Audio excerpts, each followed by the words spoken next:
Hi friends, welcome back to our channel Keerthi foodies and blogs. ఈరోజు మన కిచెన్లో paneer Manchuria ఎలా ప్రిపేర్ చేయాలో చూసేద్దాం.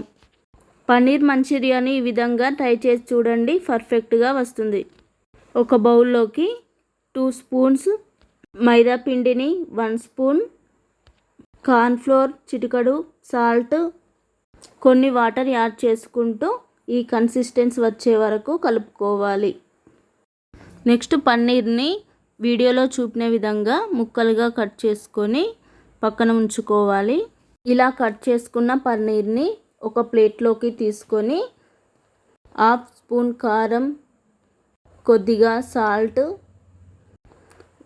1 స్పూన్ ధనియాల పౌడర్, 1/2 స్పూన్ మిరియాల పౌడర్ వేసుకొని ఇందులోకి చిటికెడు పసుపు, అల్లం వెల్లుల్లి పేస్ట్ వేసుకొని పన్నీర్ ముక్కలకు మొత్తం పట్టే విధంగా కలుపుకొని పక్కన ఉంచుకోవాలి. చూడండి, ఈ విధంగా కలుపుకోవాలి, ఎక్కువగా స్మాష్ చేయకూడదు. ఇలా మ్యాగ్నేట్ చేసుకున్న పన్నీర్ ముక్కలను మరొక బౌల్లోకి తీసుకొని ముందుగా కలిపి పెట్టుకున్న మైదా కార్న్ఫ్లోర్ పిండిని కొద్దిగా పోసుకొని ఈ విధంగా కలుపుకోవాలి. స్టవ్ వెలిగించి డీప్ ఫ్రైకి సరిపడా ఆయిల్ తీసుకొని ఆయిల్ హీట్ అయ్యాక ఒక్కొక్క పన్నీర్ ముక్కని ఈ విధంగా వేసుకొని మీడియం ఫ్లేమ్లో డీప్ ఫ్రై చేసుకొని ఈ విధంగా తిప్పుతూ ఫ్రై చేసుకోవాలి. ఈ విధంగా డీప్ ఫ్రై చేసుకోవడం వల్ల లోపల కూడా చక్కగా డీప్ ఫ్రై అయిపోతుంది.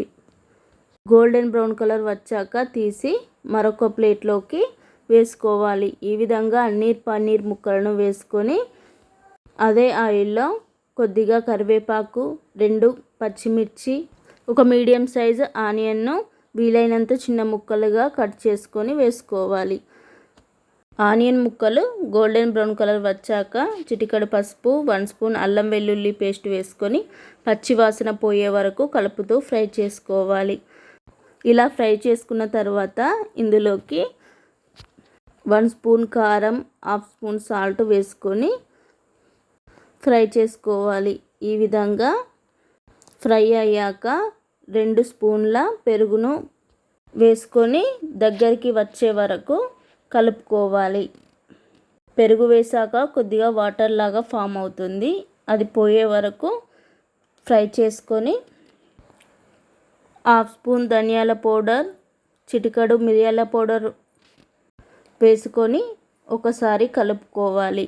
ఈ విధంగా ఆయిల్ పైకి వచ్చాక ముందుగా డీప్ ఫ్రై చేసి పెట్టుకున్న పన్నీర్ ముక్కలను వేసుకొని మరొక 2 నిమిషాల పాటు కలుపుతూ ఫ్రై చేసుకోవాలి. ఇలా ఫ్రై చేసుకోవడం వల్ల పన్నీర్ ముక్కలకి మసాలా మొత్తం పట్టి చక్కగా ప్రిపేర్ అయిపోతుంది. అదేవిధంగా శుభ్రంగా వాష్ చేసి పెట్టుకున్న కొత్తిమీరను వేసుకొని చిన్న ముక్క నిమ్మకాయను పిండుకొని సర్వ్ చేసుకోవడమే. అంతేనండి, నోటికి రుచిగా తిన్నా కొద్దీ తినాలనిపించే పన్నీర్ మంచూరియా తయారైపోయింది. ఈ వీడియో మీకు నచ్చినట్లయితే please like, share and subscribe చేసుకొని పక్కన ఉన్న గంట బెల్ని యాక్టివేట్ చేయండి. గంట బెల్ని యాక్టివేట్ చేయడం వల్ల మన ప్రతి వీడియో మీకు నోటిఫికేషన్ ద్వారా చేరుతుంది.